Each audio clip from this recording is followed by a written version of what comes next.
Hello, my name is Rachel Danswell and I'm the Occupational Therapy Programme Lead here at the University of Southampton. I'm just going to give you a brief overview of occupational therapy. So what is occupational therapy? Occupational therapy is one of an allied health profession registered with the HCPC, which is a registered title. And what we do is help people do everyday things that they want to do and need to do as part of everyday living. We work with people across all ages and of all ranges of abilities and disabilities, whether that's a physical health condition or a mental health condition, or often a combination of both. We work with people wherever they may be that home, hospital, prison, school, allotment, supermarket. We work where there are people doing the jobs and the activities they need to do every day. It is a 3-year degree combining both academic and professional practice education, where you'll work with qualified OTs and patients. So the facilities here at Southampton, we have a really nice mix of facilities that will support your learning and development. So we recognise that different people learn in different ways.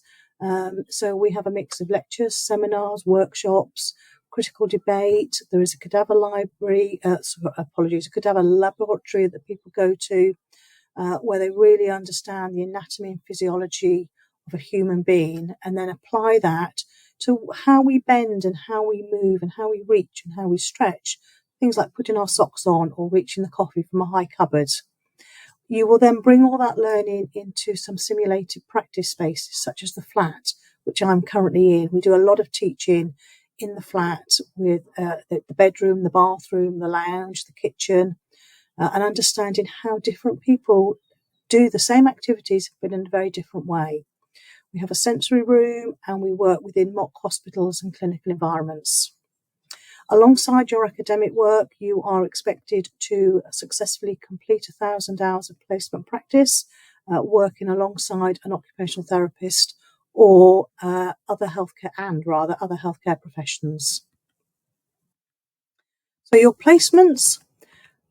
Placement is often something students really look forward to. And we have our placements generally fairly locally, but also much more regional as well. And obviously that changes by the local demand, the number of staff that are available in clinical practice. So that's a very fluid arrangement, which offers a nice range of opportunities. Your placements in the first year will be a 6-week placement, and then in your second year you have 2 6-week placements. Then in your final year there is a 10-week third year placement to really help you consolidate both your academic and your placement practice learning. Across the spectrum, your placements will involve a physical setting, so perhaps an orthopaedic ward in an acute hospital or a medical ward. You then would have a mental health placement, so that might be in a forensic setting, it might be in a community mental health team, it might be with a young person's CAMS mental health team. There's opportunities to have a learning disability placement, and you will access people across the lifespan.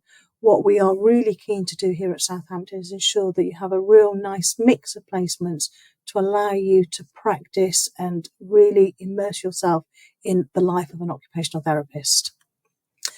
While you are on placement, you are supported by a placement educator, which is somebody that is employed by the environment in which you're working, and the university academic staff will meet with you at midway to make sure that things are progressing as required. So how do you apply to be an OT?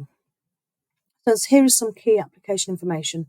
We really look at your personal statement. Your personal statement is the first thing that the OT academic team will see.